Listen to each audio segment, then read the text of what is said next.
How to fix Instagram app not working on your iPhone. If you're struggling to find out how to do it, this video is right for you.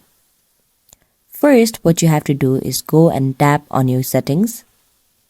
Now scroll down and tap on the option called General. Now go and tap on the option called iPhone Storage. Once you find, tap on it and scroll down and find the app called Instagram. As you can see, there are options in which you can delete your app or either tap on Offload app. Tap on Offload app.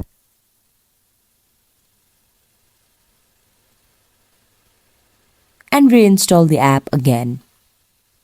It will fix the issues that your Instagram might have.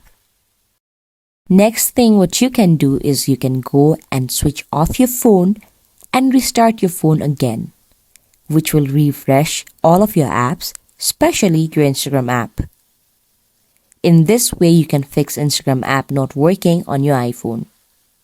If you found my video helpful, make sure to give big thumbs up, subscribe to our channel, and share it with your friends. Thank you.